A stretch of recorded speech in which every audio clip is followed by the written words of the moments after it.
PPI TV Podcast. PPI TV Podcast.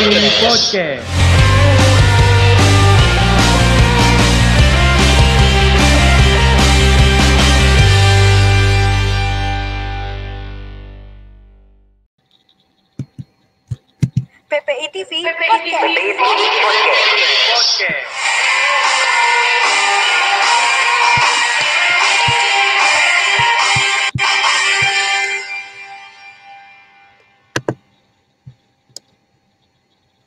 Oke, assalamualaikum warahmatullahi wabarakatuh.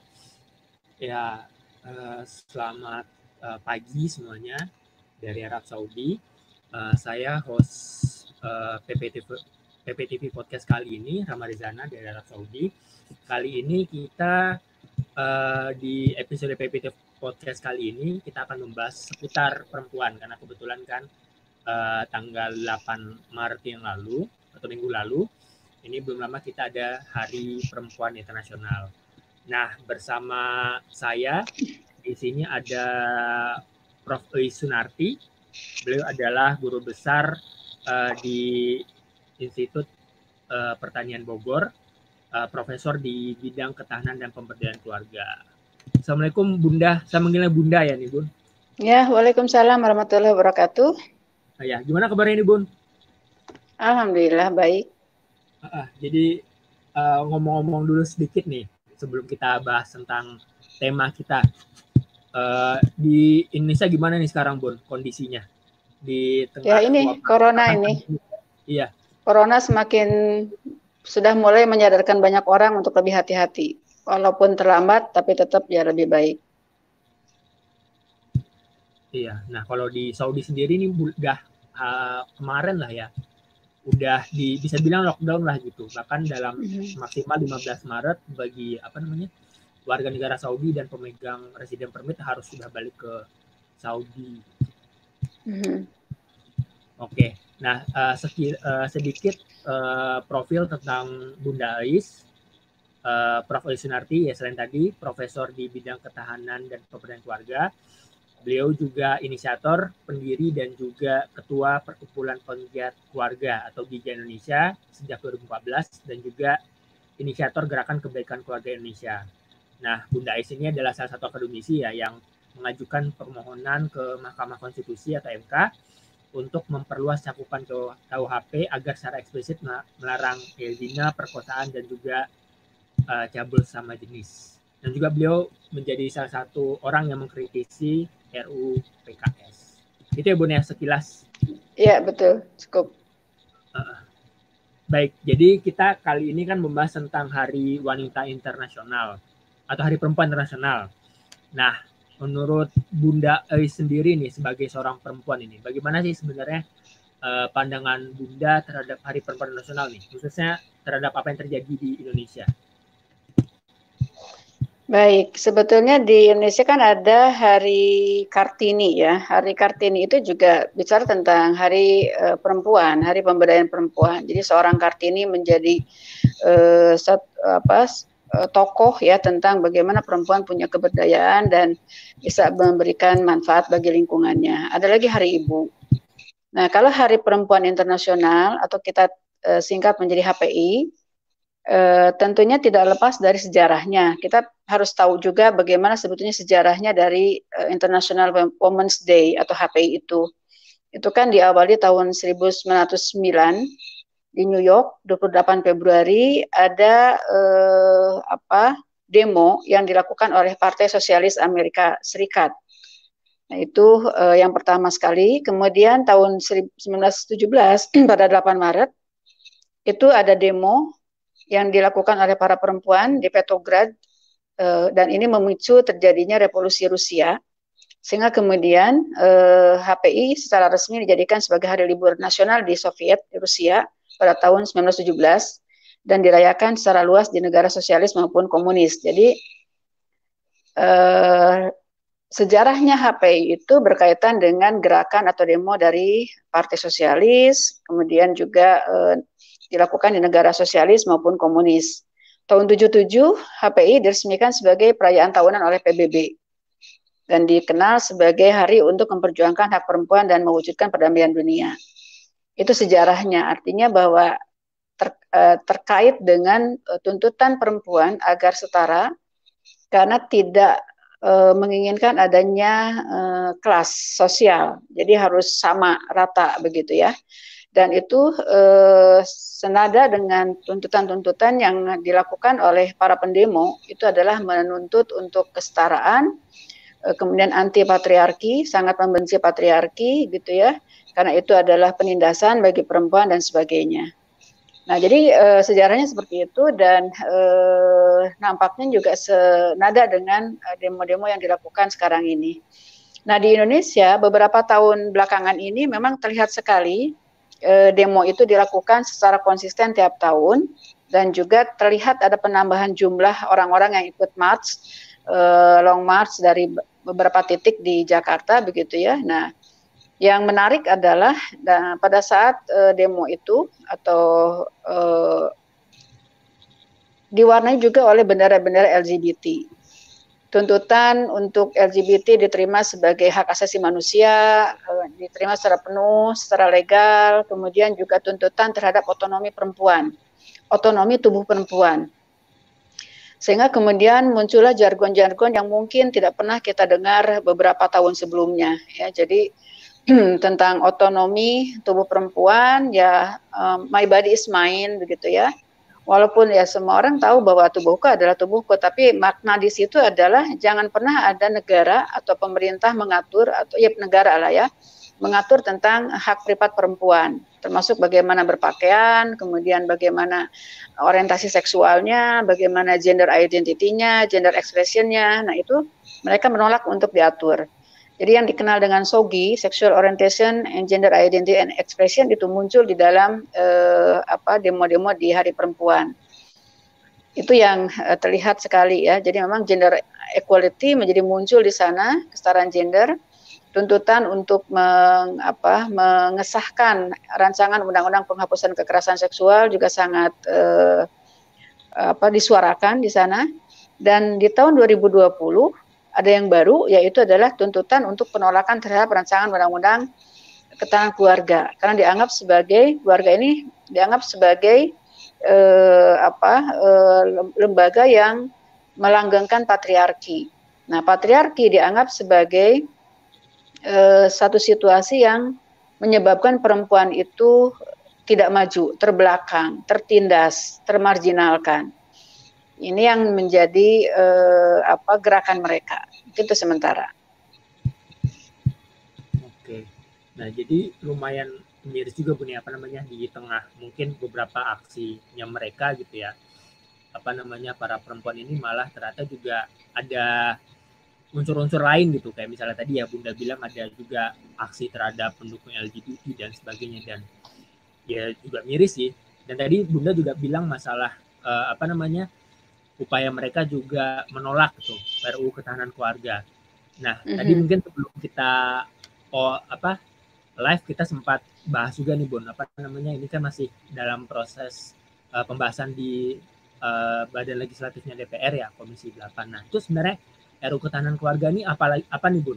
RUU yang baru atau gimana nih kaitannya dengan UU yang mungkin yang udah ada sekarang? Ya, jadi RUU Ketahanan Keluarga itu sebetulnya jaraknya sedikit dengan RUU PKS, penghapusan kekerasan seksual, itu di 2016 masuknya, kemudian 2017, dan 2017 juga sebetulnya sama-sama rancangan undang-undang ketahanan keluarga itu masuk. Tapi memang yang lebih dulu dibahas itu adalah RUU PKS. Nah, kalau RUU Ketahanan Keluarga sebetulnya adalah tuntutan atau kehendak dari banyak masyarakat keluarga Indonesia agar ada suatu aturan yang menjamin tentang pembangunan keluarga, pembangunan ketahanan keluarga. Kenapa? Karena kita yakini bahwa keluarga sebagai unit sosial terkecil, pembangun masyarakat madani melalui pembangunan individu yang berkualitas, gitu ya, sebagai institusi utama pembangunan manusia berkualitas, berakhlak, beradab, sehingga membangun masyarakat madani, tentunya membangun bangsa dan negara, sehingga keluarga diakui sebagai benteng atau benteng peradaban gitu ya. Nah, sementara persoalan tentang bagaimana keluarga ini berketahanan ini menjadi semakin menarik karena banyak persoalan yang terjadi masalah kemiskinan, masalah ketidaksejahteraan, masalah ancaman ataupun kerentanan semakin tinggi, bencana alam, bencana sosial, begitu ya. Kemudian perubahan sosial dan ekonomi yang menyebabkan banyak keluarga rentan. Akibatnya peran keluarga, fungsi keluarga yang diharapkan itu tidak bisa tercapai. Yang kita lihat sekarang adalah banyak persoalan-persoalan seperti gunung es, ya persoalan di keluarga itu sendiri, anak yang mungkin diperkosa oleh anggota keluarga gitu ya, ada incest, ada anak yang kemudian membunuh. Kemarin mungkin kasus masih baru-baru ini ya, yang masih menghentakkan kita adalah anak tanpa merasa bersalah umur 15 tahun membunuh anak umur 5 tahun dengan cara yang sangat sadis dan dia tidak merasa bersalah, tapi kemudian dia menyerahkan diri ke kepolisian. Nah, itu semua sebetulnya adalah akumulasi outcome dari ketidakberfungsian keluarga. Jadi kalau keluarga sudah tidak bisa menjalankan fungsi-fungsinya karena lingkungan eksternalnya tidak optimal, jadi misalnya lingkungan makronya, kebijakan yang tidak menyebabkan keluarga itu mudah mencari nafkah, sehingga mencari nafkah itu dilakukan dari subuh sampai malam tiap hari, Sabtu lembur, Minggu lembur. Nah, lantas siapa yang akan mengasuh anak, mendidik anak, sehingga anak kemudian diasuh dengan gadget. Akibatnya dia bisa dengan mudah akses pornografi, akses kekerasan, yang terjadi adalah banyak persoalan-persoalan yang sekarang kita lihat. Nah, kita menuntut di dalam rancangan undang-undang itu bagaimana pemerintah menjadikan keluarga sebagai basis kebijakan publik. Jadi semua pejabat pemerintah, baik yang secara eksplisit maupun implisit, melakukan program pembangunan, mengeluarkan kebijakan yang pada akhirnya adalah berdampak kepada keluarga, harus pro keluarga, harus mempertimbangkan bagaimana kebijakan itu berdampak terhadap keluarga, sehingga keluarga bisa menjalankan peran fungsi tugasnya, sehingga keluarga memiliki ketahanan. Itulah yang kita inginkan di RUU Ketahanan Keluarga itu. Jadi kalau kita sudah punya undang-undang tentang anak, perlindungan anak, kita punya undang-undang tentang perempuan, ya tentunya undang-undang tentang keluarga juga penting, karena keluarga adalah institusi yang satu layer yang penting antara individu dengan masyarakat gitu. Jadi alokasi sumber daya, pengambilan keputusan, itu semua ada di keluarga. Nah, jadi pembangunan pun pada akhirnya adalah berdampak terhadap keluarga. Intinya seperti itu dari rancangan undang-undang ketahanan keluarga itu. Oke. Jadi setelah kemarin ya sempat RUU PKS, sekarang ini ketahanan keluarga emang karena kayaknya emang urgent banget ya di masa sekarang ya. Lumayan miris sih Bun, lihat berita kemarin ya, anak remaja yang ya mungkin ya 15 tahun yang seharusnya kan masih dalam proses pertumbuhan dan mungkin pencarian jati diri ya, harusnya belajar tapi malah ternyata terpapar oleh oleh konten-konten tayangan-tayangan ya, konten yang sadis ya, dan bisa sampai tega membunuh. Iya. Nah, jadi mungkin itu salah satu yang kemudian ya itulah bukti urgensi dari RUU Ketahanan Keluarga ini, Bun ya. Yang kemudian ya betul. Ya. Nah, sebelum kita mungkin lebih jauh bahas masalah RUU Ketahanan Keluarga tadi, nah kalau terkait Hari Perempuan Internasional sendiri, kalau menurut Bunda nih, selaku perempuan juga, nah sebenarnya apa sih yang sebenarnya harus mungkin diperjuangkan atau disuarakan lah oleh para perempuan di Indonesia khususnya, ya kalau misalnya kita bahas tentang Hari Perempuan Internasional ini, Bu.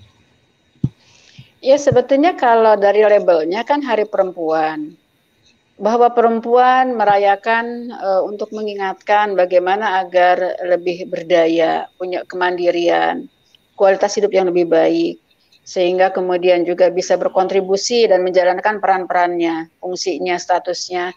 Itu kan memang sesuatu yang diharapkan dan memang oke gitu ya. Jadi kalau seperti itu, nah persoalannya Hari Perempuan ini kan sebetulnya relatif baru dirayakan di Indonesia. Dulunya nggak ada. Yang ada kita hanya merayakan dua yang terkait dengan perempuan, Hari Kartini dan Hari Ibu. Nah, jadi baru beberapa belakangan ini saja ada Hari Perempuan yang memang berasal dari PBB gitu ya. Kemudian PBB itu sendiri latar belakangnya adalah dari tadi demo-demo dari partai sosialis ya, kemudian dari negara-negara sosialis komunis yang kemudian disahkan oleh PBB. Jadi sejarah ini rupanya tidak bisa terlepas gitu. Jadi kalau kita mau mengambil yang umumnya bahwa itu Hari Perempuan buat semua perempuan, ya sebetulnya baik-baik saja harusnya. Tapi ternyata tidak demikian karena memang diisi oleh sebagian perempuan yang menuntut kebebasan ala mereka. Jadi misalnya otonomi tubuh perempuan yang dimaksud adalah bagaimana terserah aku gitu ya, mau telanjang kek, mau pakai bikini kek, kamu nggak boleh ngeres, kamu nggak boleh membuat aku diperkosa gitu ya. Jadi suatu kebebasan yang luar biasa yang dituntut oleh para perempuan, dan sebetulnya kalau dikaitkan dengan teorinya itu bukannya tanpa teori, bukannya tanpa konsep. Itu kan sebetulnya adalah konsepnya feminis radikal yang menjadikan tubuh perempuan itu harus digunakan seoptimal mungkin sebagai kekuatan. Nah, jadi ada dasarnya gitu. Sehingga kemudian ya tidak banyak di Indonesia yang menyambut Hari Perempuan. Hanya segelintir orang yang memang terpapar oleh itu, disadarkan, mendapatkan gerakan penyadaran yang kemudian ikut demo-demo itu. Tapi mayoritas perempuan di Indonesia tidak merayakan Hari Perempuan Indonesia. Oke. Nah, balik lagi soal RUU Ketahanan Keluarga nih, Bun. Nah, Bunda kan sebagai inisiator dan juga mungkin penggiat isu-isu ketahanan keluarga dan juga perempuan ya kaitannya. Nah, kalau di komunitasnya Bunda sendiri di Giga gitu dan komunitas yang lainnya, isu tentang ketahanan keluarga ini sebenarnya sudah berapa lama nih Bun pembahasannya sampai kira kemudian ada RUU ini? Kalau untuk RUU sebetulnya itu baru tahun 2017 mulainya untuk rancangan undang-undang. Tapi kalau peraturan daerah itu sudah lebih lama. Jadi peraturan daerah di tingkat provinsi maupun kabupaten kota itu sudah lebih lama. Misalnya di Bandung itu dari 2013 dibahas, kemudian keluarlah Perda Ketahanan Keluarga di Bandung, di Jawa Barat ya, itu 2014. Ada yang lebih lama lagi misalnya di Kalimantan, kemudian disusul lagi setelah dari Bandung itu di NTB, di Gorontalo, kemudian untuk tingkat kota itu ada di Depok ya, di Kabupaten Sukabumi dan beberapa kota yang lainnya. Jadi sebetulnya aturan di level provinsi dan kabupaten jauh lebih dulu. Nah, tapi kalau membahas tentang ketahanan keluarganya sendiri itu sudah cukup lama. Khusus saya sendiri sudah bicara tentang ketahanan keluarga sejak jadi dosen ya. Tapi secara eksplisit melakukan penelitian dengan topik ketahanan keluarga itu sejak tahun 1997. Jadi diskusi tentang ketahanan keluarga sudah cukup lama. Nah, cuma dulu itu tidak sampai menggagas tentang undang-undang karena situasi dan kondisinya tidak seperti sekarang ini. Nah, jadi gagasan tentang undang-undang itu setelah banyak persoalan yang kemudian ketika dilihat lebih jauh apa faktor penyebabnya, maka penyebabnya adalah ada di hulu, yaitu di kehidupan keluarga, di ketahanan keluarganya. Sehingga kemudian kita berpendapat bahwa menjadi penting untuk sekarang ini memiliki rancangan undang-undang ketahanan keluarga karena undang-undang yang lama itu Undang-Undang Nomor 52 tahun 2009 itu undang-undang yang perbaikan revisi dari Undang-Undang Nomor 10 tahun 92 tentang perkembangan kependudukan dan pembangunan keluarga sejahtera. Jadi diubah Nomor 52 2009 itu menjadi perkembangan kependudukan dan pembangunan keluarga, kata sejahteranya dihilangkan. Nah, itu memang sudah ada undang-undangnya digabungkan dengan kependudukan. Tapi pengaturan tentang keluarga hanya kecil sekali, hanya satu bab dari sekian banyak bab, itu hanya ada 2 pasal dan dengan lingkup pengaturan yang sangat sempit. Nah, itu sudah tidak memadai lagi ketika kita melihat bahwa keluarga sebagai cross-cutting issues di mana semua dimensi-dimensi kehidupan itu ada di sana gitu ya, sehingga kemudian keluarga ini terdampak oleh berbagai kebijakan di berbagai sektor ya, jadi pendidikan, kesehatan, kemudian ekonomi gitu ya, apalagi perumahan ya, pokoknya yang kebutuhan pokok, sandang, pangan, papan, pendidikan, kesehatan, perkembangan, itu semuanya akan berdampak terhadap keluarga. Jadi sebetulnya semua kinerja kementerian, lembaga, itu pada akhirnya adalah berdampak terhadap keluarga. Nah, jadi ketahanan keluarga itu sendiri dipengaruhi oleh banyak kementerian, lembaga. Kalau para pengambil kebijakan tidak terlalu terpapar bahwa kebijakannya itu akan berdampak terhadap ketahanan keluarga dan mempengaruhi fungsi keluarga, maka kadang ditemukan ya ego sektoral, kemudian ketidak sinkronisasi ya antar berbagai aturan, sehingga kemudian mempengaruhi ketahanan keluarga. Contohnya misalnya kebijakan tentang ekonomi, itu kan ekonomi keluarga. Kalau keluarga harus punya ketahanan ekonomi, mendapatkan pendapatan ya dari nafkahnya untuk mensejahterakan seluruh anggota keluarga, itu kan bisa dihasilkan dari berbagai jenis pekerjaan yang tidak dilabel dengan keluarga. Contohnya Kementerian Perindustrian, Kementerian Pertanian, Kementerian apalagi Ketenagakerjaan, Kementerian Perikanan dan sebagainya. Ya, dia tidak memiliki program yang berlabel keluarga, tapi seluruh dari kebijakannya akan berdampak terhadap fungsi keluarga. Apakah keluarga lebih mudah mencari nafkah sehingga mensejahterakan anggotanya, ataukah menjadi lebih susah? Nah, yang kita lihat sekarang, untuk menjadi sejahtera itu menjadi semakin sulit. Kalau dulu mungkin satu orang kepala keluarga bekerja dari pagi sampai setengah hari lah ya, guru SD misalnya.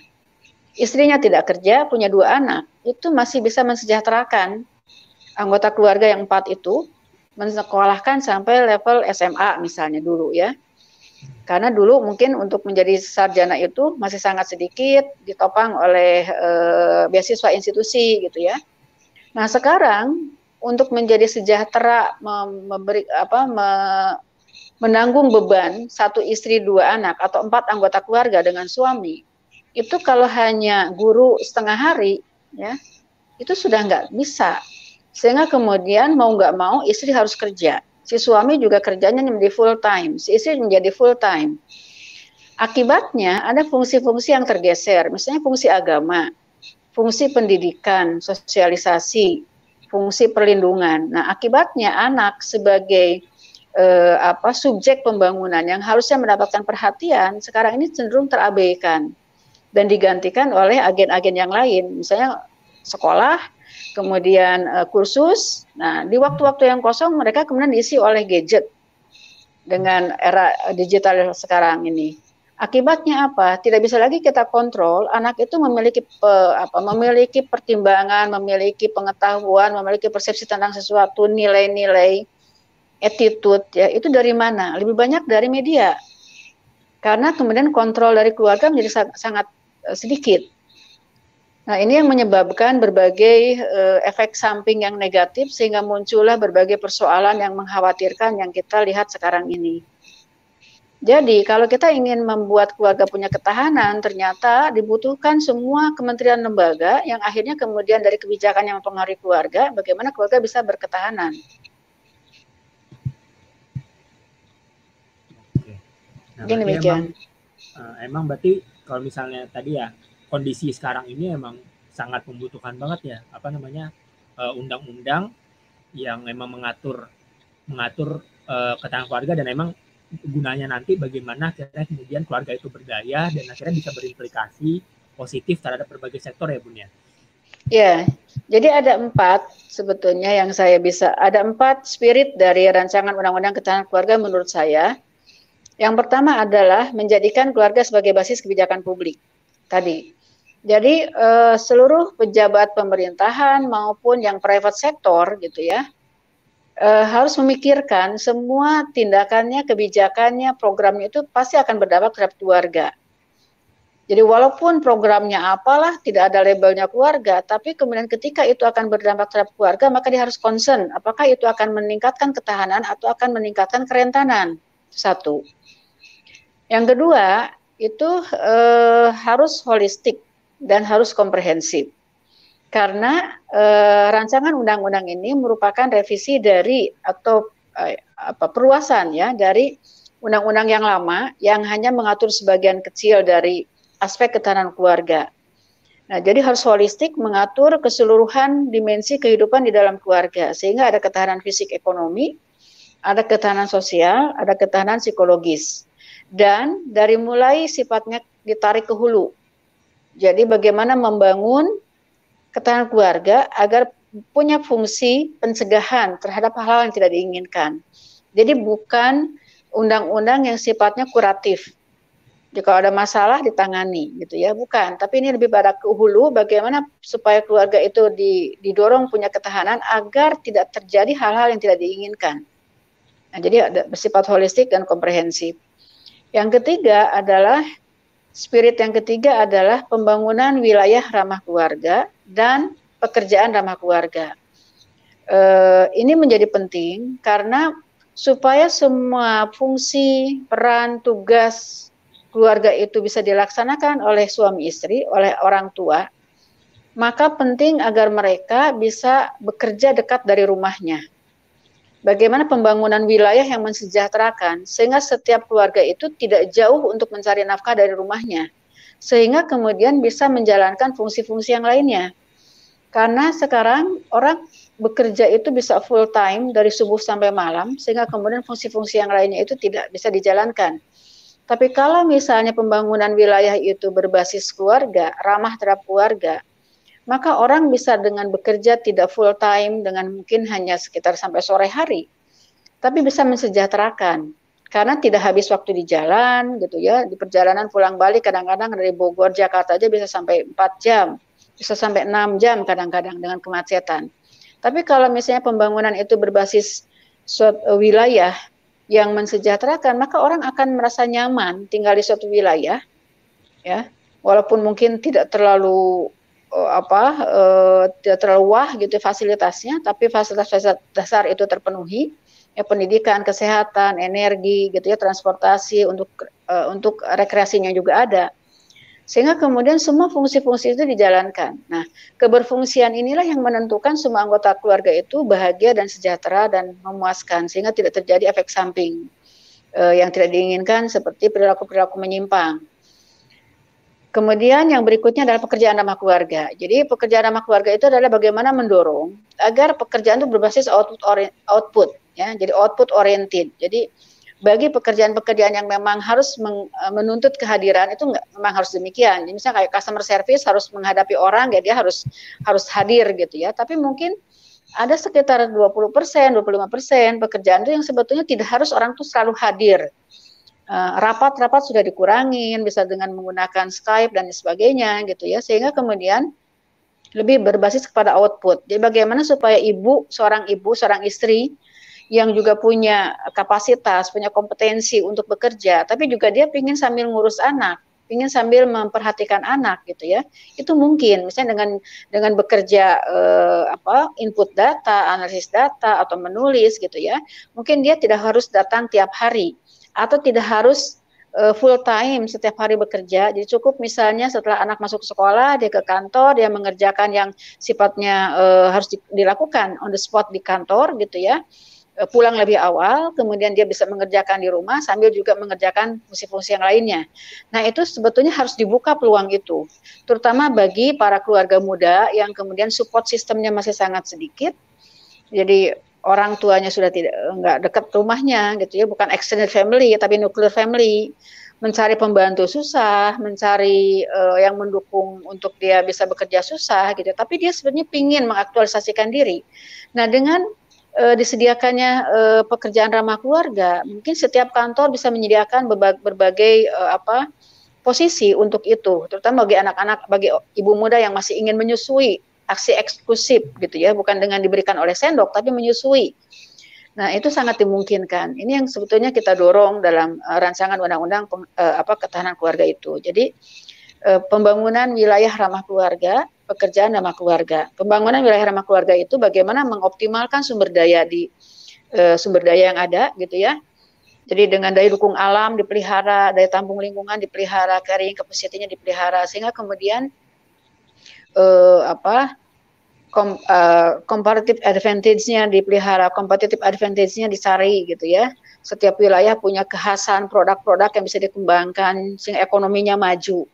Jadi orang mencari nafkah itu tidak jauh dari rumahnya, sehingga kemudian bisa sejahtera tapi tidak dengan all out sehari semalam, bahkan Sabtu lembur, Minggu lembur gitu. Itu sebetulnya idenya. Nah, bagaimana sebetulnya meng-create itu? Jadi misalnya dulu pernah ada kebijakan yang pro family, pro job, pro poor, pro growth gitu ya. Nah, itu bagaimana mengimplementasikan? Sudah sekian lama tapi ternyata nggak mudah juga. Nah, kemudian yang terakhir adalah spirit dari rancangan undang-undang ketahanan keluarga menurut saya adalah bagaimana memberikan ruang, mengoptimalkan peran dari civil society di dalam pembangunan keluarga. Indonesia kan punya keluarga yang cukup besar ya. Kalau 270 juta penduduk Indonesia, taruhlah satu keluarga rata-rata 3,9 atau 4 orang lah sekarang ini. Jadi artinya sekitar berapa tuh? 68 juta penduduk, 68 juta keluarga kan ya. Dari 270 juta penduduk. Nah, 68 juta itu, kalau kita lihat data, memang yang terkategori miskin itu memang di atas sekitar 9%-an sekian, sekitar 28 juta penduduk. Nah, tapi kalau kita lihat dengan menggunakan indikator yang lain, misalnya indikator kesejahteraan, indikator keluarga sejahtera. Jadi indikator keluarga sejahtera itu adalah implementasi dari pendapatan, kemudian kemampuan lainnya dari anggota keluarga, diwujudkan di dalam item-item yang menunjukkan dia sejahtera atau tidak. Tahun 2014 itu data keluarga sejahtera dari BKKBN ada sekitar 41,5% keluarga itu terkategori pra sejahtera dan keluarga sejahtera 1. Nah, saya mengkategorikan keluarga yang pra sejahtera dan keluarga sejahtera 1 itu sebagai belum sejahtera, karena baru memenuhi kebutuhan dasar, makan 3 kali sehari, punya baju, bisa beli baju 1 tahun sekali, punya baju lebih dari 1 untuk beberapa aktivitas yang berbeda gitu ya. Jadi saya melihat bahwa dia belum sejahtera. Kalau 41,5% dari 68 juta keluarga itu kan angkanya besar sekali, sekitar 26 jutaan. Nah, pemerintah tidak mungkin menjalankan atau mengemban amanat atau tanggung jawab ini sendirian. Sehingga harus melibatkan civil society yang memang sudah juga terlibat di situ, concern tentang itu. Nah, di Indonesia ini banyak sekali organisasi besar maupun kecil yang concern tentang itu. Harus diberikan ruang agar kemudian berjejaring bagaimana meningkatkan kapasitasnya, kemampuannya agar lebih banyak lagi berkontribusi dalam pembangunan keluarga. Nah, itu menurut saya perlu diberikan ruang itu oleh pemerintah ya, sehingga kemudian dia bisa berfungsi sebagai mitra bagi pemerintah di dalam pembangunan keluarga, karena subjeknya itu sangat besar sekali. Jadi jangan hanya menganggap bahwa yang perlu dibantu, perlu diberdayakan itu adalah keluarga yang belum sejahtera dan keluarga yang belum miskin.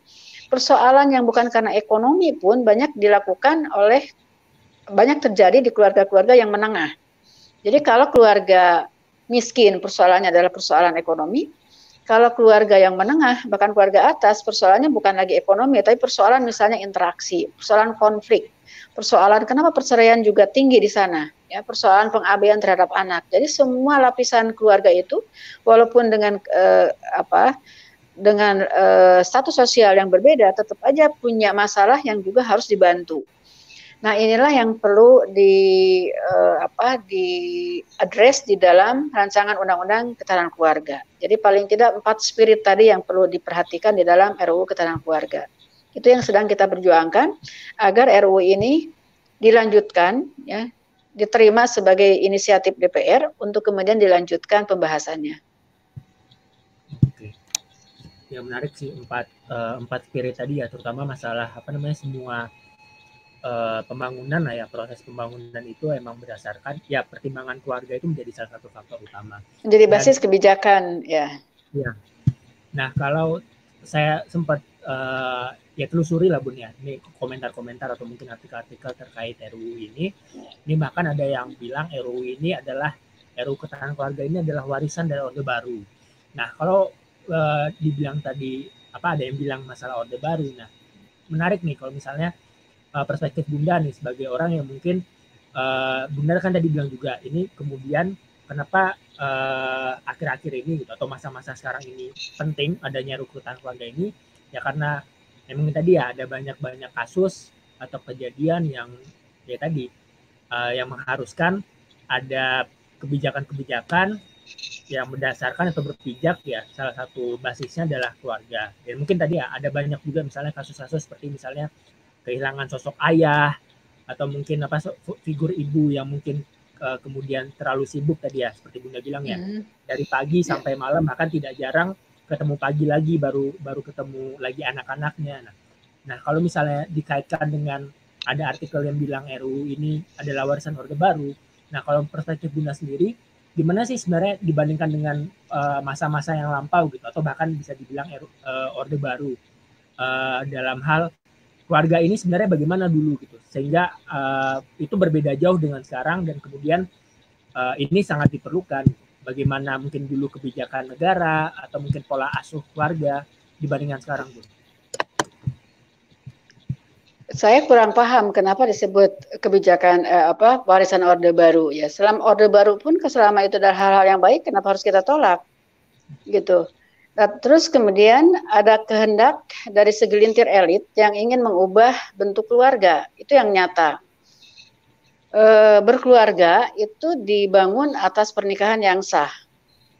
Jadi secara filosofis, secara yuridis, Undang-Undang Dasar 45, Undang-Undang Perkawinan telah mengatakan bentuk keluarga Indonesia itu seperti apa. Dan secara sosiologis juga, sampai sekarang pada dasarnya secara umum mayoritaslah keluarga-keluarga Indonesia, masyarakat Indonesia menerima bentuk keluarga seperti ini. Keluarga yang hierarkis, bahwa mengakui laki-laki sebagai kepala keluarga. Dan itu dinyatakan di dalam Undang-Undang Perkawinan.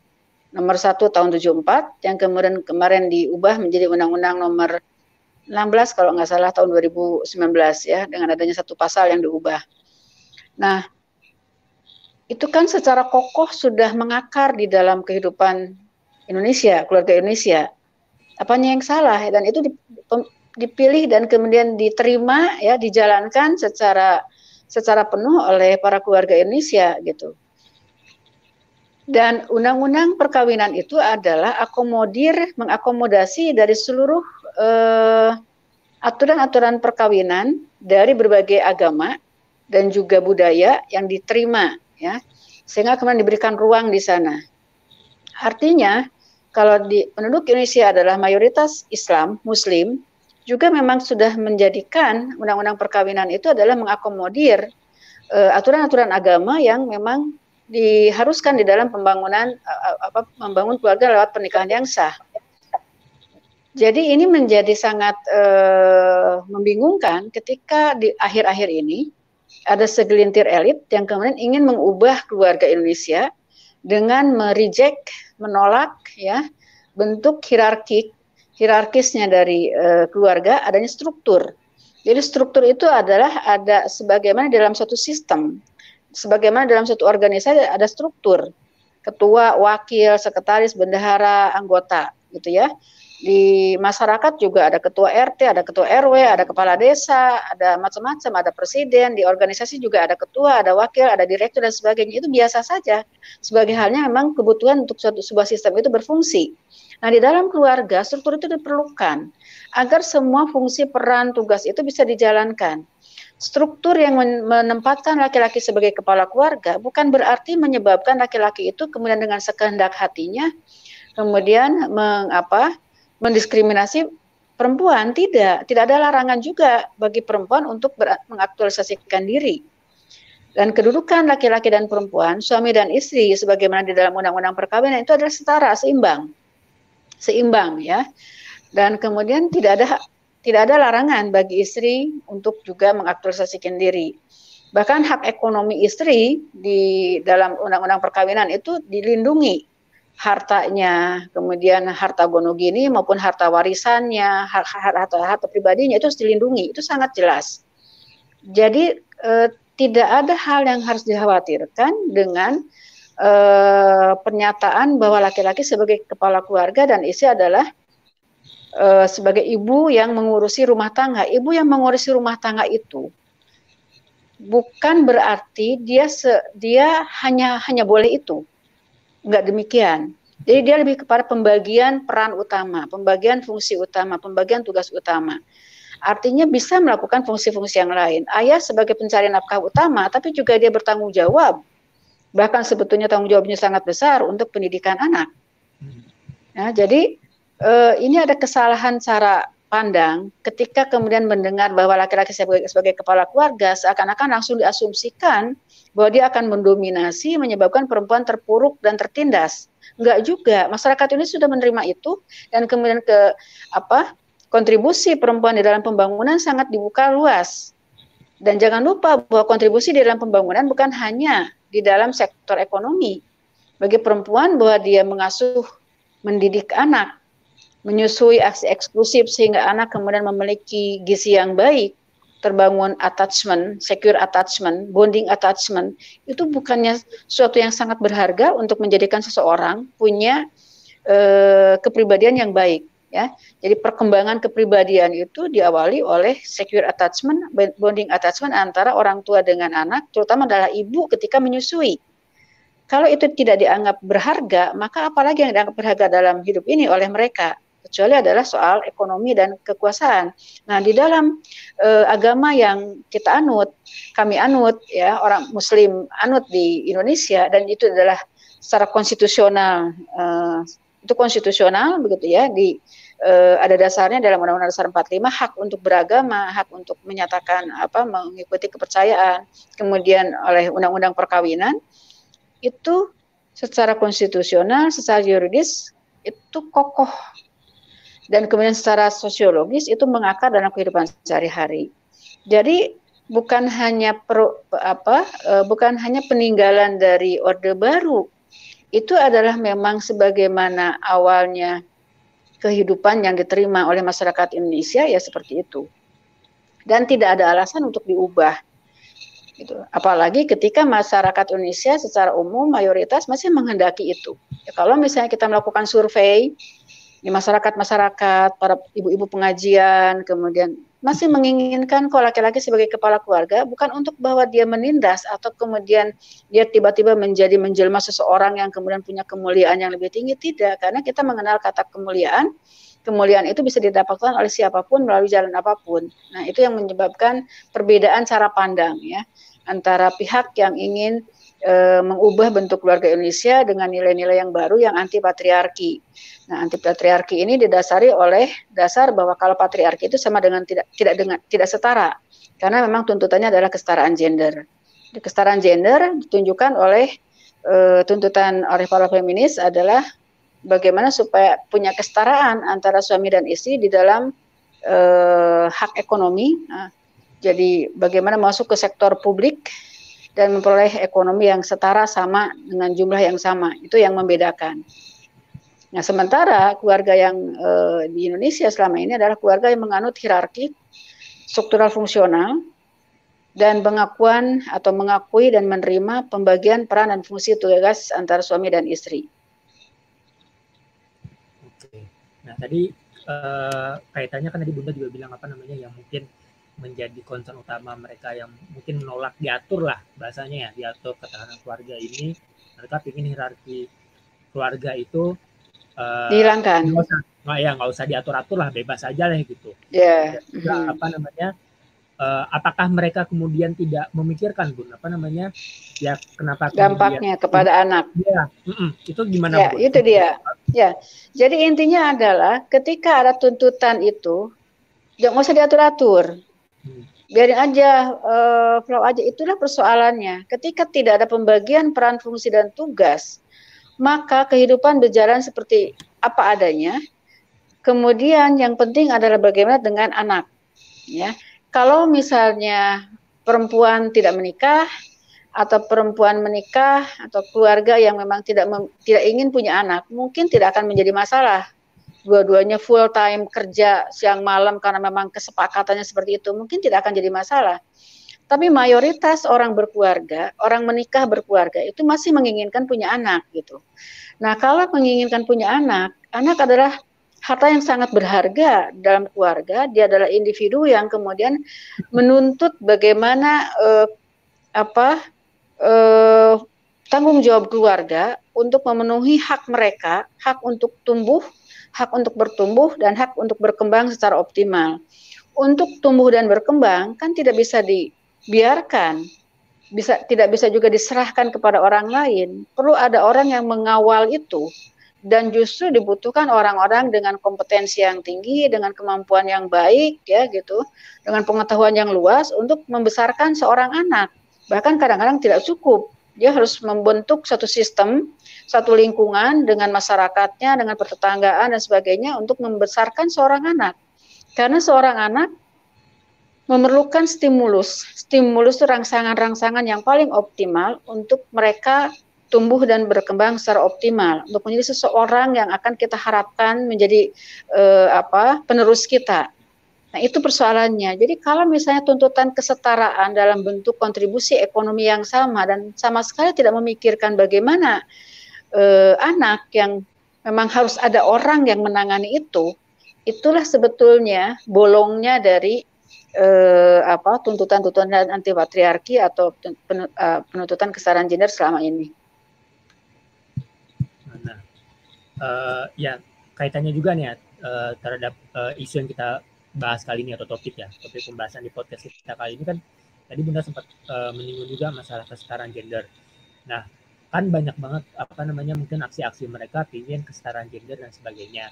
Jangan kita ketahui sebenarnya selama ini pun tidak ada batasan yang ketat ya, misalnya mengatur perempuan harus cuma di rumah aja gitu. Selama ini kan juga di Indonesia kan boleh-boleh aja. Tidak ada. Nah, kalau Bunda ngelihat sebenarnya apa sih yang sebenarnya menjadi kekeliruan cara pandang mereka lah mengangkat selalu gitu isu-isu kesetaraan gender, tidak ada diskriminasi gitu. Padahal selama ini pun baik itu di Indonesia maupun di ajaran Islam pun kan sebenarnya emang sangat memuliakan perempuan ya gitu. Nah, sebenarnya apa yang kalau Bunda ngelihat cara berpikir mereka gitu, kemudian apakah mereka salah ngambil persepsi atau mungkin terpengaruh sama mungkin ya budaya-budaya lain yang kemudian akhirnya disalah artikan atau seperti apa, Bun? Nah, jadi memang kalau mau dilihat, boleh dibilang bedanya itu tipis ya di dalam konsepnya, tapi tipis itulah yang sangat menentukan. Jadi kalau di dalam teori, kalau berdasarkan teorinya ya, keluarga itu yang sekarang banyak dibentuk keluarga di Indonesia itu adalah menggunakan pendekatan struktural fungsional. Ada struktur, ada kepala keluarga, istri yang kemudian mengawal fungsi domestik, tapi juga tetap boleh dan tidak ada larangan untuk ke fungsi publik selama itu adalah hasil pertimbangan, keputusan bersama, komitmen bersama. Nah, bahkan mungkin dengan perkembangan yang ada, boleh saja si ayah itu memutuskan untuk kerja di rumah karena dia keahliannya adalah bekerja menggunakan komputer di rumah, gitu ya. Sementara si istri mungkin dia punya talenta yang mungkin sesekali keluar rumah, sehingga kemudian fungsi mengasuh oleh ayah. Selama mereka fine, mereka komitmen dan tidak merasa otoritasnya terganggu dan sebagainya, itu nggak apa-apa gitu. Nah, jadi berbasis kepada bagaimana pertimbangan yang terbaik bagi mereka. Support sistemnya bagus nggak? Nah, persoalannya kan banyak keluarga yang tidak punya support system yang bagus. Tidak ada keluarga besar yang akan memperhatikan anak. Sekarang cari pembantu aja susahnya minta ampun. Cari babysitter aja minta ampun, susahnya. Terus semakin mahal. Sementara si ibu kerja dengan mungkin gajinya 100%, tapi harus menggaji babysitternya 80%, ya buat apa juga ibu kerja, kan? Sementara babysitter kan belum tentu juga perawatan anak menjadi lebih baik dari dia. Bagaimanapun juga yang merawat yang terbaik itu pasti ibu. Nah, terus apa yang membedakan? Yang membedakan adalah penggunaan indikator dari konsep kesetaraan gender UNDP yang menggunakan indikator dikatakan setara kalau menggunakan data terpilah 50-50. Jadi kalau misalnya rata-rata usia lama tahun sekolah laki-laki 9 tahun, perempuan 9 tahun, itu maka itu setara. Tapi kalau misalnya laki-laki 9 tahun, perempuan 8,9 tahun, maka itu bias gender. Kalau misalnya sumbangan ekonomi dari laki-laki, ya rata-rata nasional ataupun regional atau apa, misalnya 1 bulannya 5 juta, atau ya umumnya sekarang mungkin karena ya taruhlah 5 juta, tapi kemudian sumbangan dari si istri 3 juta, itu bias gender. Jadi selalu dikatakan bias gender tidak setara kalau tidak sama persis, itu yang menjadi persoalan gitu.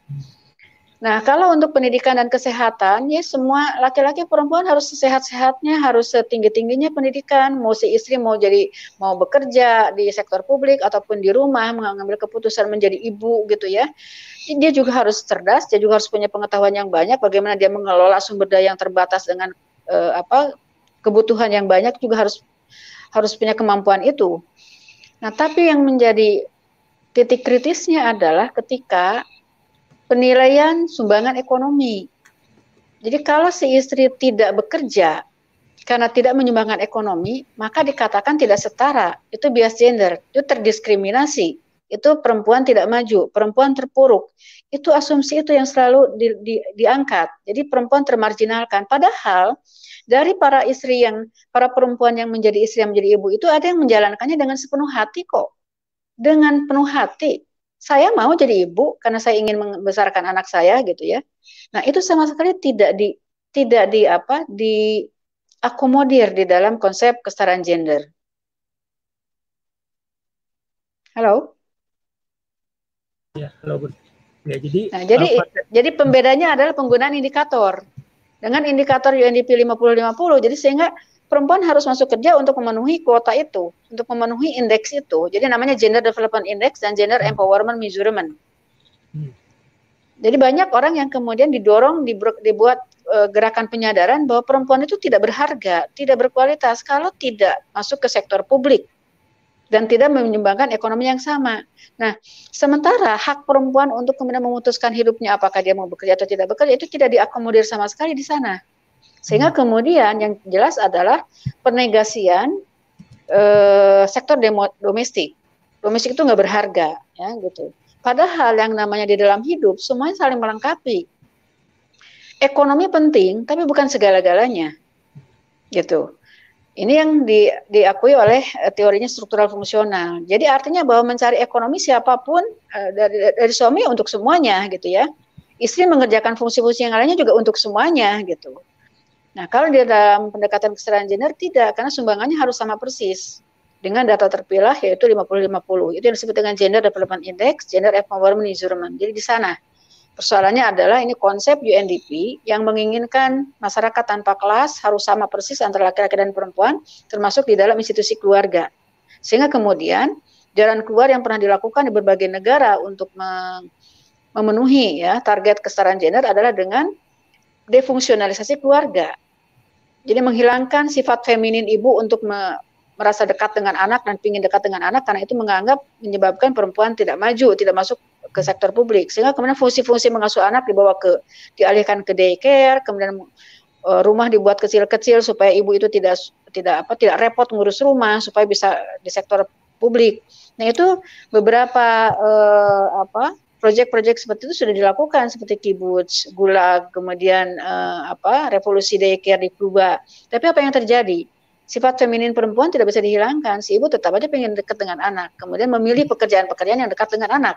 Seperti menjadi guru, menjadi perawat, menjadi pengasuh daycare, tapi ngasuh daycare orang lain dan sebagainya.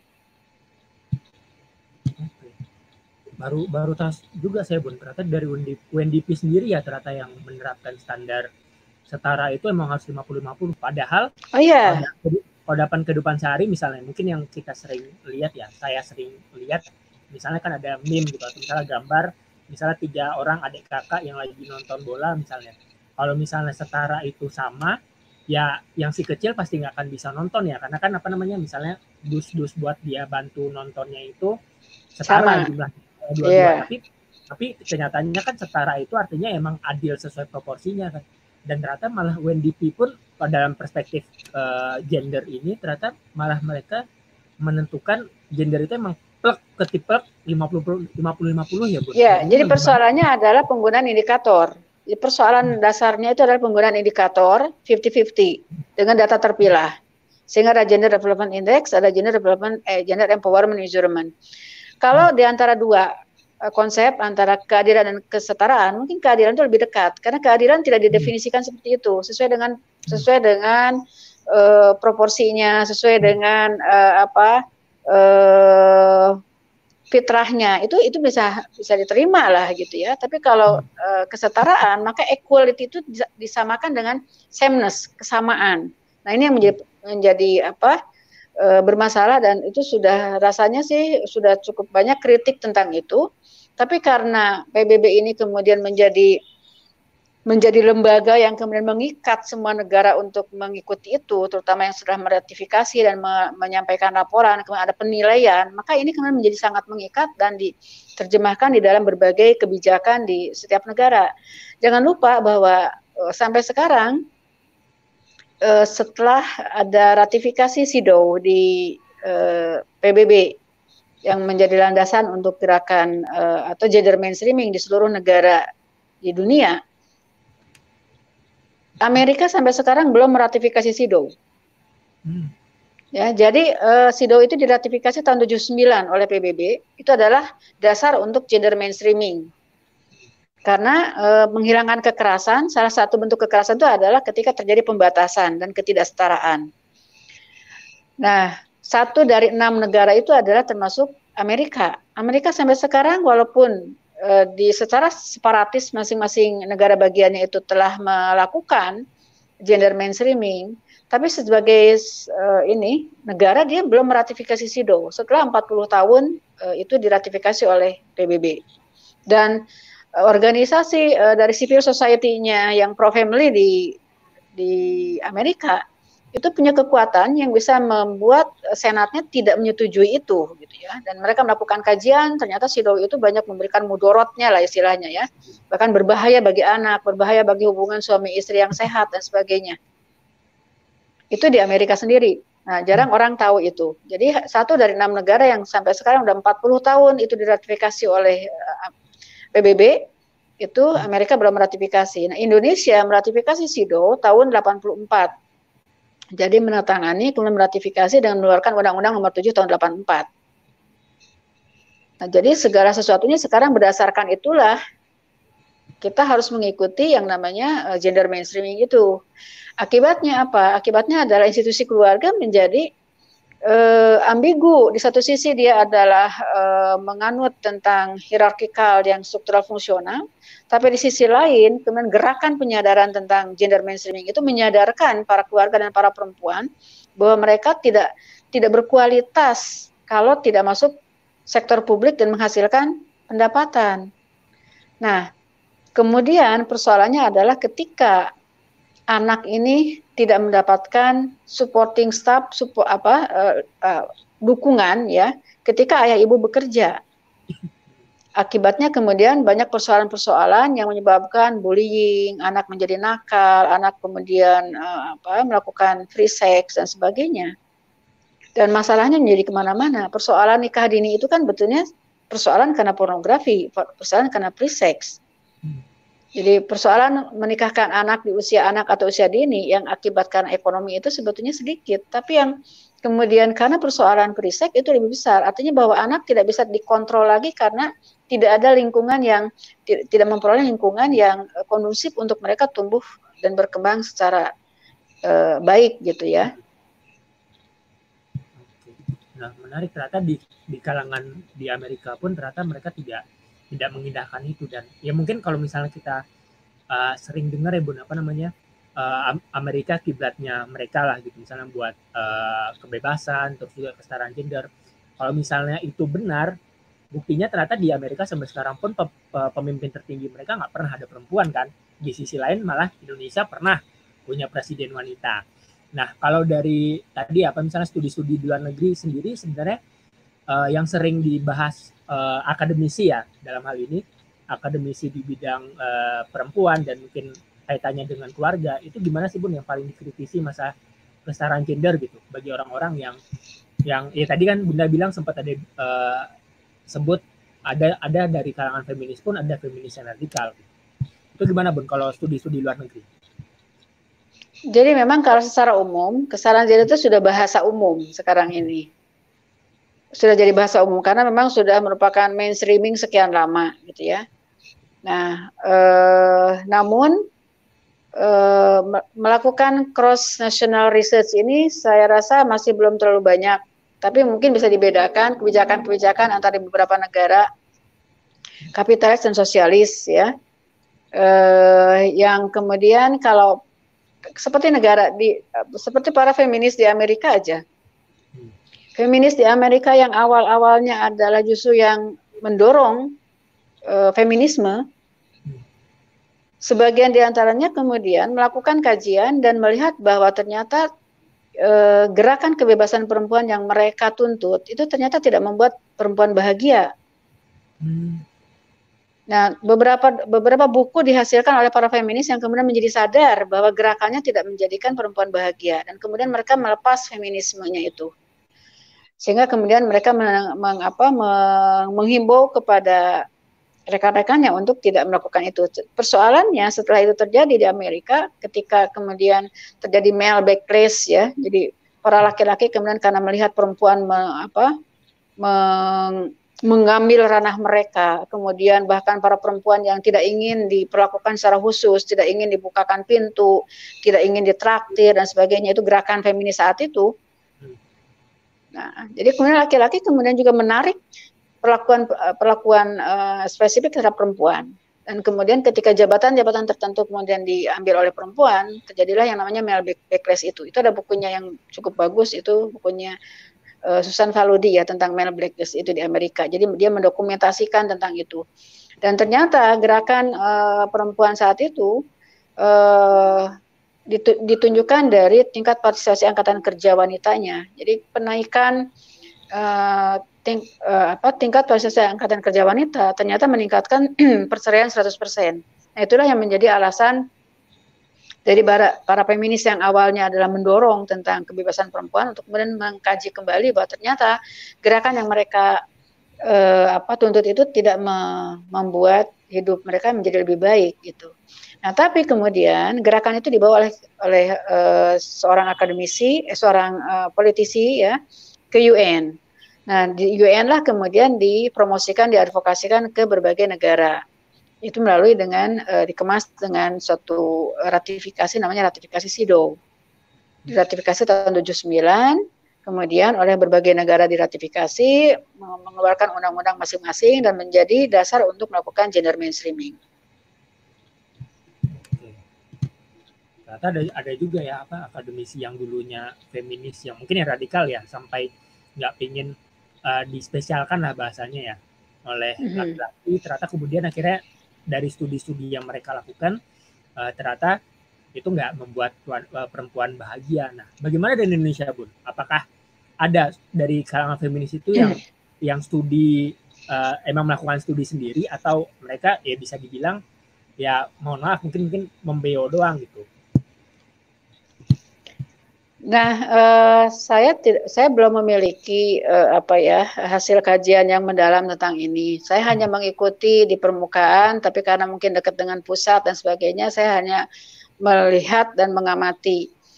Nah, sebetulnya gender mainstreaming di Indonesia itu sudah sedikit dibuat soft ya. Jadi ada berbagai local wisdom diakomodir di sana.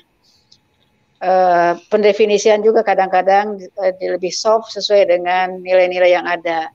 Nah, cuma karena tetap kita ini sudah meratifikasi CEDAW, itu legal binding. Jadi mengikat secara legal, Indonesia harus melaporkan kemajuan gender mainstreamingnya, bagaimana data terpilahnya, tercapai atau tidak, masih biasin atau tidak, mau nggak mau tetap akhirnya kemudian menggunakan data-data itu.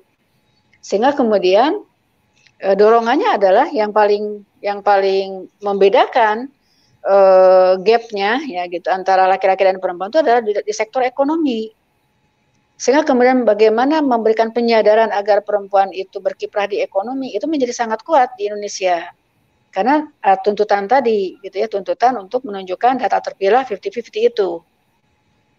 Nah, kemudian sempat ada satu statement di naskah akademik rancangan undang-undang Keadilan dan Kesetaraan Gender tahun 2011-an lah, saya lupa. Itu ada satu statement di naskah akademik yang menyatakan bahwa kedekatan dengan anaklah yang menyebabkan perempuan Indonesia menjadi tidak maju. Nah, sebetulnya bagi orang-orang ahli keluarga atau ahli perkembangan anak ini sangat berlawanan gitu. Karena justru kedekatan ibu dengan anak melalui menyusui yang kemudian ada attachment secara fisik, kontak fisik, menyebabkan secure attachment, bonding attachment yang baik antara ibu dengan anak. Itu yang menyebabkan anak merasa secure dan kemudian mengembangkan kepribadian yang trust. Jadi dia melihat dunia ini indah, dunia ini bisa dipercaya. Ada orang yang selalu menolong saya dan siap untuk membantu ketika saya membutuhkan. Itu adalah dasar perkembangan kepribadian yang baik menurut Erik Erikson. Jadi itu sangat dibutuhkan yang namanya attachment itu. Makanya ada teori tentang teori attachment. Ratusan penelitian telah mengkonfirmasi itu. Tapi kemudian dinegasikan ketika ibu dekat dengan anak itu dinegasikan sebagai faktor yang menyebabkan perempuan tidak maju. Karena memang tadi dorongannya adalah bagaimana supaya perempuan itu masuk ke sektor publik dan menghasilkan ekonomi, menyumbang ekonomi yang sama. Nah, itu akibat dari penggunaan indikator 50-50 yang Gender Development Index. Ini persoalannya. Akibatnya kemudian ya ketika ibu harus bekerja, apalagi ditambah lagi dengan faktor bagaimana sistem ekonomi yang ada, apakah mensejahterakan atau tidak gitu ya, sehingga banyak juga perempuan yang bekerja bukan karena keinginannya tapi karena keharusan, maka bertambahlah persoalan bagaimana persoalan membesarkan anak menjadi seorang individu yang kita harapkan. Nah, hasilnya kan sebenarnya outcome-nya saat ini gitu. Kalau dilihat dari survei-survei misalnya anak remaja ya, yang akses pornografi 97%, yang sudah melakukan hubungan seks bebas 64%, yang telah aborsi 20%. Itu kan outcome negatif dari ketidakberfungsian fungsi pendidikan, fungsi sosialisasi, fungsi cinta kasih, fungsi agama di keluarga. Kenapa? Karena tidak ada pembagian peran fungsi tugas antara suami istri. Karena suami istri didorong dua-duanya supaya setara gitu. Nah ini saya nggak ngerti apakah para pihak yang menuntut kesannya itu memperhatikan nggak hal ini gitu ya. Harusnya kan itu sangat jelas ya. Kalau kita mau melakukan kajian dampaknya justru dampaknya terhadap pembangunan manusia Indonesia. Ya, ternyata malah indikator yang diterapkan oleh UN sendiri terkait kesetaraan gender pun ternyata memaksa sebagian perempuan ya akhirnya terpaksa ya bekerja Bun, bukan emang karena keinginan diri sendiri Bun. Ada yang karena keinginan, karena disadarkan. Kalau yang terpaksa itu karena mungkin ya dia juga menjadi bingung antara bagaimana membuat keluarga lebih sejahtera dan meninggalkan anak. Tapi yang paling kalau kita harus membedakan. Ada juga perempuan yang misalnya betul-betul karena terpaksa dia harus kerja. Kalau tidak kerja, suaminya tidak mensejahterakan, atau karena dia memang menjadi single parent karena satu dan lain hal, itu menjadi harus gitu ya. Kalau itu sih memang harus dipisahkan lah pembahasannya. Tapi persoalannya adalah ketika keluarga itu sebetulnya bisa dengan cukup satu orang mencari nafkah itu sejahtera, tetap aja nggak menjadi sejahtera, gitu, nggak merasa sejahtera, merasa nggak cukup dengan si istri tidak berkontribusi, karena sudah dibuat mindsetnya bahwa perempuan itu harus mandiri, itu dengan memberikan kontribusi ekonomi. Nah, di segolongan mereka ada yang masih merasa bersalah ketika meninggalkan anak, ada yang mungkin sudah tidak menjadi merasa bersalah lagi, jadi kondisinya berbeda-beda.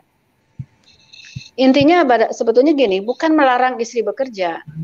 Istri bekerja itu silahkan selama itu adalah hasil pertimbangan dan yang terbaik suami istri dengan keluarganya untuk kepentingan anak, kepentingan keluarga. Harus melihat juga sistem pendukungnya memungkinkan enggak. Ada nggak orang lain yang mengasuh anak kalau dia punya anak, terutama anak kecil, yang bisa dipercaya? Ya. Kalau sekarang keluarga sudah susah, keluarga besar, nah siapa yang bisa dipercaya? Nah kalau ada mungkin masih nggak apa-apa, tapi kalau tidak ada, gitu kan, ini menjadi persoalan. Sehingga kemudian anak misalnya umur berapa tahun, yang 7 tahun sudah dikasih kunci sendiri, membesarkan dirinya sendiri, pulang sekolah sendiri. Yang terjadi ada apa? Ya dia bisa akses TV, mungkin juga nonton TV sebebasnya atau akses gadget. Nah, di sanalah sebetulnya persoalan yang kita khawatirkan yaitu adalah terhadap akses pornografi. Dan ternyata kan sudah cukup besar persoalan ini. Indonesia itu sudah darurat pornografi kalau kita lihat dari data-data yang ada.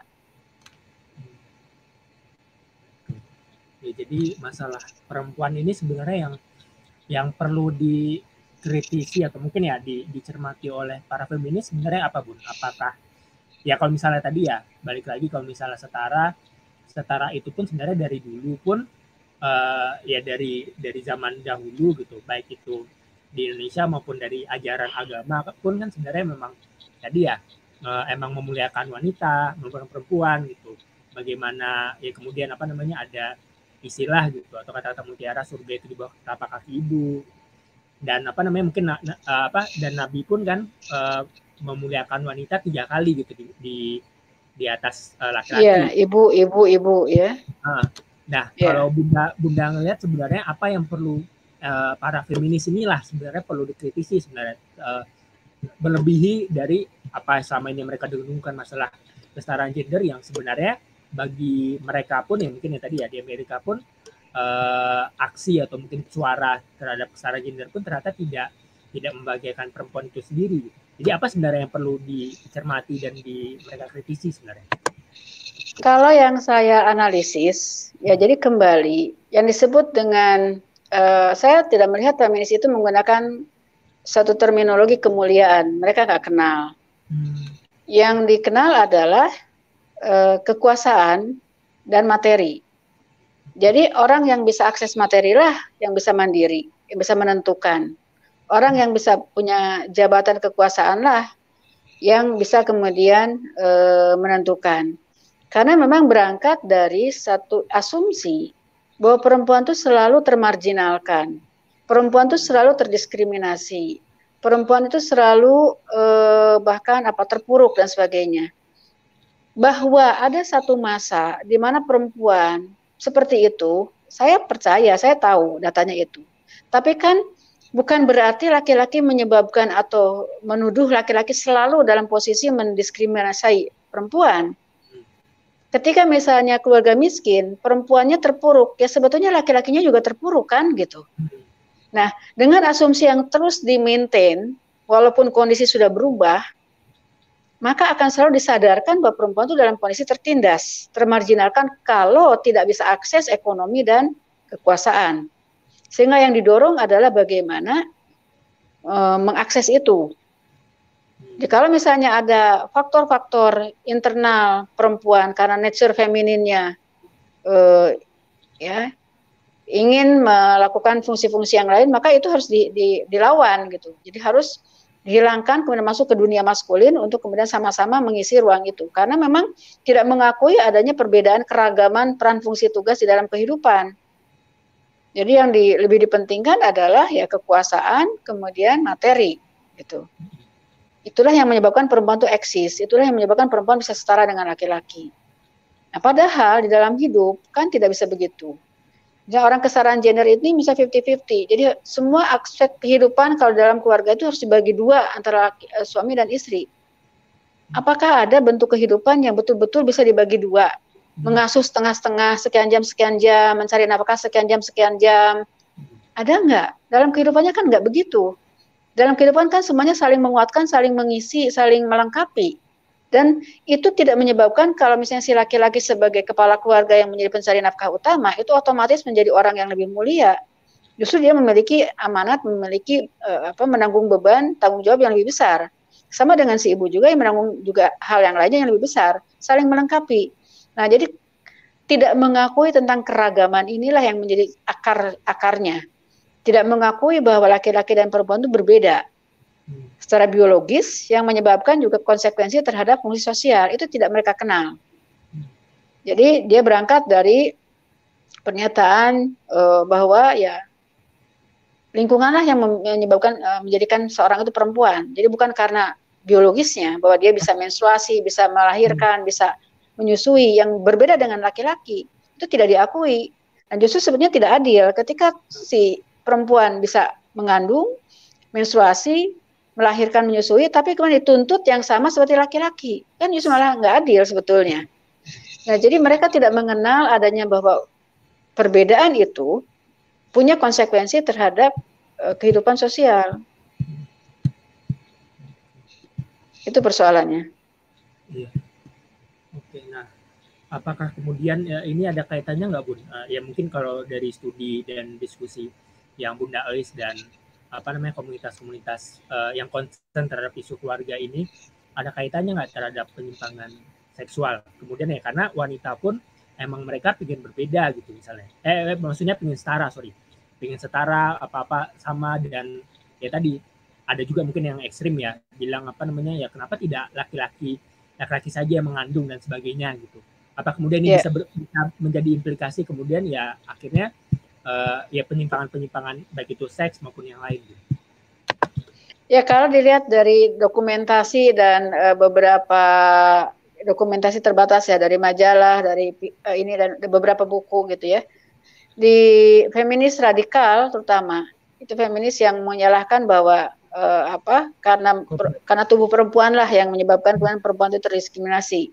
Karena perempuan itu dimiliki oleh suami lah yang menyebabkan kemudian dia terdiskriminasi, sehingga kemudian tuntutan terhadap otonomi tubuh perempuan, sehingga kemudian dia mengembangkan kebebasan yang sebebas-bebasnya bagi perempuan. Nah, munculnya lesbi itu sebetulnya dari gerakan feminis radikal.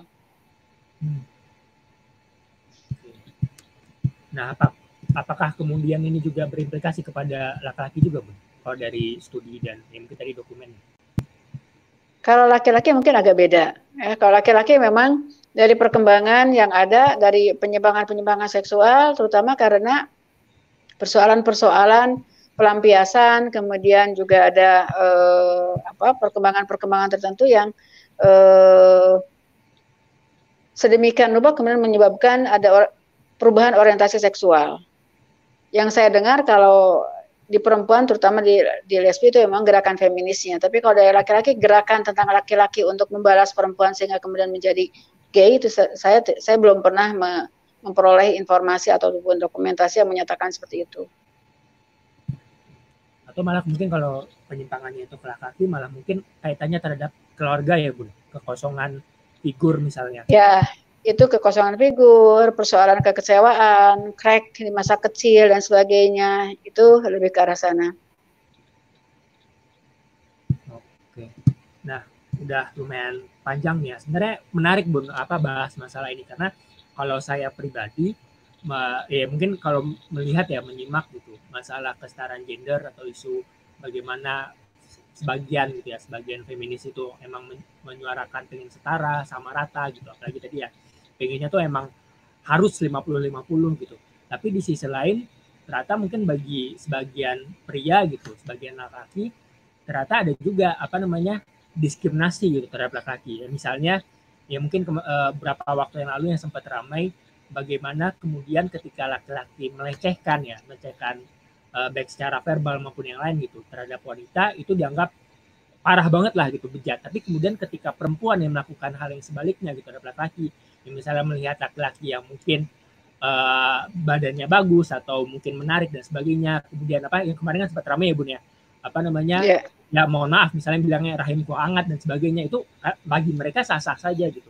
Nah kalau menurut perspektif Bunda sendiri bagaimana Bun terhadap hal ini gitu, karena lumayan ramai juga ya beberapa waktu belakangan. Ya, hal yang sama dengan soal kekerasan. Jadi pendataan misalnya di Indonesia, kekerasan laki-laki dan perempuan itu untuk anak-anak ada dua-duanya. Tapi kalau untuk laki-laki, nggak ada data kekerasan terhadap laki-laki. Jadi kalau misalnya dikatakan besar sekali kekerasan terhadap perempuan, ya memang tidak pernah ada pembandingnya, karena tidak pernah ada survei tentang kekerasan terhadap laki-laki, karena kan tidak ada Komnas Laki-laki yang mengumpulkan data tentang kekerasan terhadap laki-laki.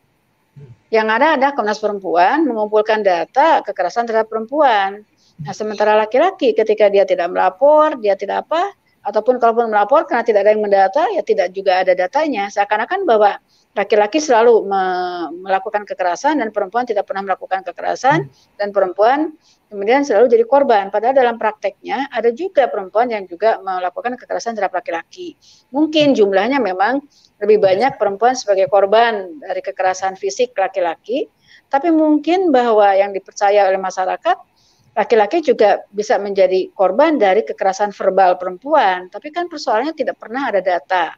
Nah, jadi bagaimana kita melakukan suatu evaluasi, melakukan suatu butuhnya rancangan undang-undang, melakukan apa kalau tidak pernah ada data yang kemudian sebetulnya harusnya fair gitu ya, supaya juga perbaikan juga jangan hanya kepada laki-laki yang dituntut, tapi perempuan juga sama-sama dituntut untuk melakukan suatu perbaikan, karena toh bagaimanapun juga dia adalah suatu couple, suatu pasangan hidup yang mau nggak mau memang harus saling menghormati. Kalau selalu cara pandangnya ditempatkan berseberangan, ya, bagaimana mungkin bisa terbangun keluarga yang bahagia gitu ya?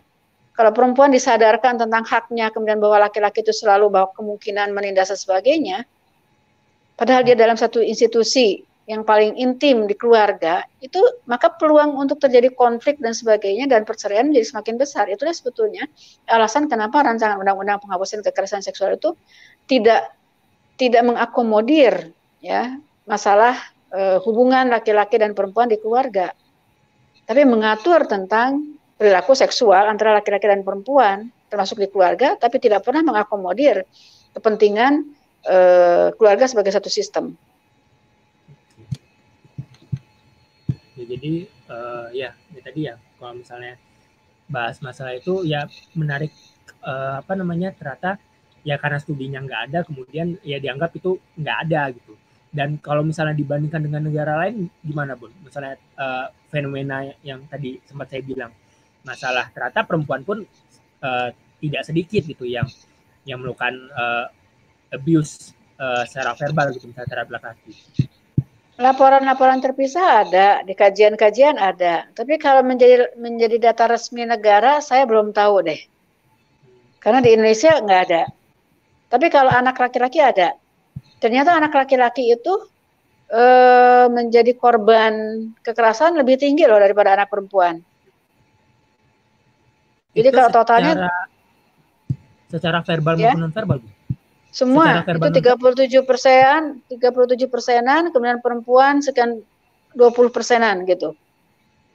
Nah, yang mendapatkan kekerasan seksual juga laki-laki besar. Jadi artinya sebetulnya jadi sebetulnya juga perlu data itu digali, termasuk juga mungkin untuk yang laki-laki dewasa, jangan-jangan memang seperti dugaan bahwa mungkin perempuan lebih banyak menjadi korban kekerasan fisik, laki-laki bisa jadi menjadi banyak korban dari kekerasan verbal. Nah, sehingga kemudian bisa dilihat benang merahnya, mungkin verbal duluan, baru fisik, atau bagaimana dan sebagainya, sehingga kemudian upaya untuk perbaikan menjadi lebih holistik, lebih lengkap. Wah, menarik. Tapi kalau yang tadi data anak laki-laki lebih banyak kekerasan, itu kekerasan apa Bu yang paling mendominasi dari itu? Kekerasan total, tapi saya lupa nih ya. Saya ingatnya adalah itu 37% laki-laki, perempuan 20%. Tapi di dalamnya saya lupa. Harus dicek karena. Siap. Nah, ya mungkin kita menuju akhir ya Bu, karena sebenarnya ini pembahasan ini bisa panjang sih sebenarnya masalah. Ya nih HP saya udah mulai lowbat nih lagi. Siap. Ya, mungkin ya beberapa pertanyaan terakhir Bu. Ya tadi meskipun sebenarnya kita sempat bahas juga banyak hal ya terkait isu yang sering dibawa di Hari Perempuan Nasional, ternyata tidak melulu sebatas yang mereka perjuangkan, misalnya para feminis ini mata-mata tidak hanya setara gender, tapi kemudian banyak isu-isu yang lain gitu yang sebenarnya itu jauh sebenarnya kaitannya gitu terhadap isu perempuan gitu. Terus tadi kita sempat bahas juga masalah yang kemudian lagi dibahas di DPR gitu, Komisi 8 tentang RUU Ketahanan Keluarga gitu, yang kemudian sebenarnya ini menjadi hal yang sangat penting. Itu belum masuk ke Komisi 8 kalau sekarang. Oh iya, maksudnya masih dibalik. Iya, masih menjadi pembahasan lah gitu, di pembahasan awal lah bisa dibilang ya Bun ya. Iya. Nah, mungkin yang sebelum kita menutupi podcast kali ini gitu, Kalau dari Bunda sendiri perspektifnya, mungkin baik itu sebagai perempuan maupun sebagai ibu, yang kemudian menjadi perlu kita cermati gitu. Khususnya bagi pelajar sih Bun, karena ini kan kita media untuk pelajar Indonesia. Apa sih sebenarnya yang perlu kita perhatikan terhadap isu baik itu perempuan maupun keluarga yang kemudian berkembang di Indonesia, menjadi masalah utama lah gitu, di Indonesia. Memang kompleks ya persoalannya, nggak bisa hanya satu hal gitu ya. Mungkin jadi bagaimana sih faktor-faktor, memperhatikan faktor-faktor pembangunan manusia secara utuh. Bagaimana setiap insan itu memperoleh kesempatan untuk tumbuh secara optimal, berkembang secara optimal, menjadi insan manusia yang berkualitas gitu ya. Sederhananya sih sebetulnya kalau dikaitkan dengan nantinya mereka akan berkeluarga, selama keluarga itu diharap masih tetap dijadikan sebagai bentuk kehidupan yang diinginkan, maka faktor bagaimana membangun kelengkapan akil balik setiap orang. Ya, jadi bagaimana membangun kesiapan pernikahan agar bisa nanti membangun keluarga yang berketahanan. Nah, dari konsep akil balik, mungkin kalau akil relatif mudah dan sekarang lebih cepat lagi umurnya ya. Nah, tapi ketika akil ini tidak dikelola dengan baik, kemudian dia terpapar oleh pornografi, juga tidak sedikit orang yang sudah terjebak di dalam free sex sebelum nikah. Ini juga menjadi sangat mengkhawatirkan sekarang ini. Nah, yang kedua tentang konsep akil. Akil itu adalah kematangan seorang individu untuk menjadi dewasa. Jadi ditunjukkan oleh kematangan intelektual, jadi kemampuan berpikir sistematis, runtut gitu ya, logis, ngambil keputusan yang terbaik, menggunakan pertimbangan secara efisien dengan pengetahuan yang dia miliki, dia mengolah pengetahuan supaya kemudian bisa memberikan pertimbangan pengambilan keputusan dan juga menjadi landasan untuk aksi-aksi sebagai orang dewasa. Nah, kemudian juga kematangan emosi. Bagaimana bisa mengelola emosi supaya kemudian hidup menjadi lebih bahagia ya, kemudian lebih mudah, tidak menyulitkan dan sebagainya. Dan kemudian kematangan sosial. Bagaimana berhubungan sosial menjadi suatu dalam satu sistem sosial untuk membangun relasi yang menguntungkan semua pihak, membuat seseorang itu juga merasakan kebahagiaan karena diterima oleh lingkungannya, dan dia bisa kemudian juga menjadi bagian dari lingkungan yang berkontribusi secara nyata. Kemudian juga kematangan spiritual dan religiusitasnya yang baik. Jadi nilai-nilai yang dia arahan untuk bertindak didasarkan kepada agama yang dia anut. Nah, jadi kematangan inilah yang kemudian harus dikuasai, dimiliki. Tambah lagi kemudian kematangan secara vokasional, keterampilan hidup yang lainnya untuk dia bisa mencari nafkah, berhubungan dengan kematangan-kematangan yang lainnya, sehingga kemudian menghantarkan seseorang menjadi bisa mandiri, bertanggung jawab, dan memiliki karakter-karakter dan adab yang baik. Ini persoalan besar sekarang ini yang harus kemudian disadari atau dimiliki oleh laki-laki dan perempuan untuk bisa membangun kehidupan yang dicita-citakan ya melalui keluarga. Karena berkeluarga itu adalah ibadah, kalau bagi muslim, ibadah yang terpanjang. Kalau seseorang menikah usia 25 tahun dan kemudian meninggal 70 tahun, itu kan dia berada di dalam hubungan pernikahan itu 45 tahun. Dia yang akan menghantarkan tentang hari akhir sampai kehidupan berakhir. Nah, kalau dia mampu membangun kehidupan keluarga yang baik dengan kesiapan pernikahan yang baik, maka dia akan bisa menjalani kehidupan yang panjang itu dengan baik. Nah, tapi sebaliknya, kalau kemudian kesiapannya tidak baik, maka kemudian perjalanan kehidupan yang panjang itu bisa kemudian menjadi sangat melelahkan dan menyengsarakan. Nah, inilah yang harus dipahami oleh setiap insan ya, perempuan maupun laki-laki. Baik, itu mungkin ya udah lumayan panjang tadi kita diskusi. Terima kasih banyak Sama-sama. Bunda. Tadi apa namanya kita udah banyak membahas lah, tidak hanya masalah perempuan, tapi kan kaitannya ya bisa kalau misalnya dari perspektif Muslim ya, perempuan itu kan bisa dibilang ibu sebagai madrasah atau sekolah pertama ya Madrasah, dalam ya. keluarga. Madrasatul Ula. Ya, pembentukan karakter seorang anak dan sebagainya. Dan kemudian itu kaitannya banyak hal ya, masalah ekonomi, terus juga masalah konflik sosial bisa dibilang ya, dan masalah-masalah lain.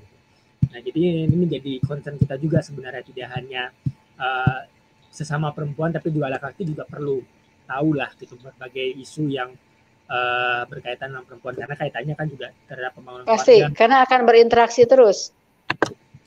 Ya, tidak bisa dipisahkan ya Bun ya, semuanya Ya. saling berkaitan. Baik, terima kasih banyak Bunda Sunarti Sama-sama. menemani saya di podcast kali ini. Ya, sebenarnya kalau tidak ada keterbatasan waktu maupun juga tadi ya Bunda bilang udah lobet nih gitu. Udah lobet ini, lupa. Ya, kalau misalnya tidak ada constraint itu mungkin kita bisa 3 jam bahkan ya bisa berdiskusi. Ya, Tapi ya insya Allah kapan-kapan kita lanjut lagi. siap. Makasih banyak Bunda. Ya, jadi itu tadi obrolan di podcast kita kali ini ya dengan Prof. Sunarti, guru besar di bidang ketahanan keluarga ya Institut Pertanian Bogor. Jadi kita udah ngupas panjang lebar gitu. Tidak hanya perempuan tapi juga tentang keluarga juga kaitannya. Karena ya memang ini satu saling berkaitan satu sama lain dan tidak bisa dipisahkan. Ya, semoga di podcast kita kali ini bisa memberikan banyak manfaat gitu. Tidak hanya menjadi perhatian kita ya sebagai ya khususnya nih para pelajar Indonesia di seluruh dunia dimanapun berada. Kita mungkin sebagian dari kita mungkin banyak yang belum berkeluarga, tapi juga bagi yang berkeluarga ini juga menjadi isu yang sangat penting gitu.